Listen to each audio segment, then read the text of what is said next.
When a structure is burning in the city of Twin Falls, you hope Tony Jardine is behind the wheel of the fire truck.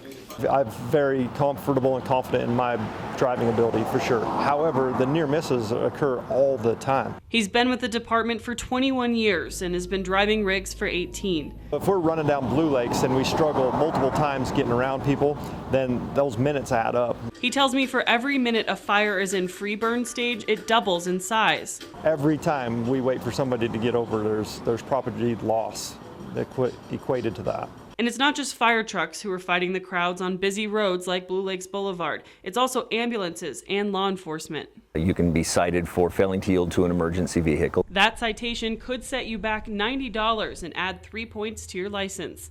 We'll see people freeze up. There's a lot of confusion about what to do when emergency vehicles approaching you from behind. From merging left to go ahead and getting in the turn lane to speeding up to staying in front of us to drafting right behind us. Instead of panicking, there's 3 simple things to remember. 1, pull over as far to the right as safely possible. People will think that they're doing us a favor by moving to the left. 2, come to a complete stop. 3, wait until the vehicle passes you entirely before re-entering traffic. It's also illegal to follow an emergency vehicle in its response to a scene.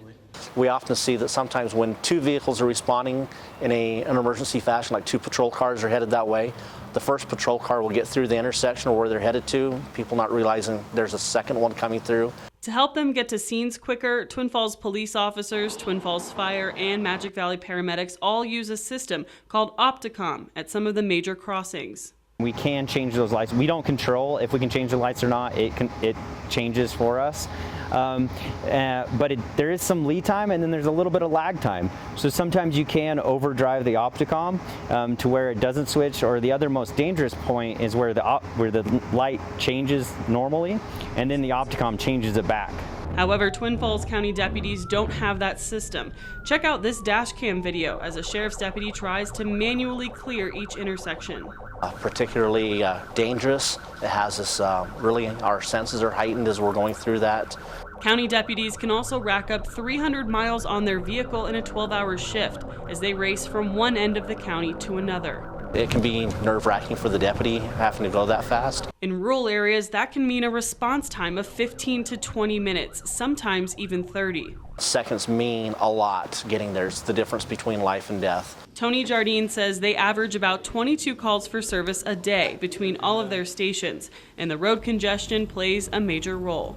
We have a traffic problem for sure. He's put in more than 100,000 miles driving fire trucks. He tells me their training is rigorous, and you must have at least 3 years experience before you can even apply. So you have to go through a driver's academy, and it's 7 classes, and they're intensive. They take months each, and then there's a final at the end of it, and then there's also a driver's rodeo, if you will, that is judged and evaluated, and we'll just fail you.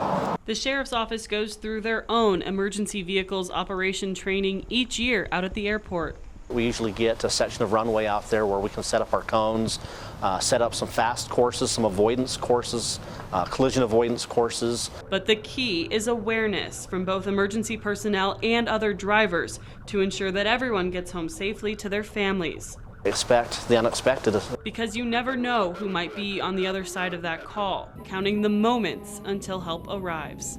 The last thing I want to do is hurt somebody because I'm driving a car to an emergency, or to have somebody pull out in front of me, or somebody that's not paying attention.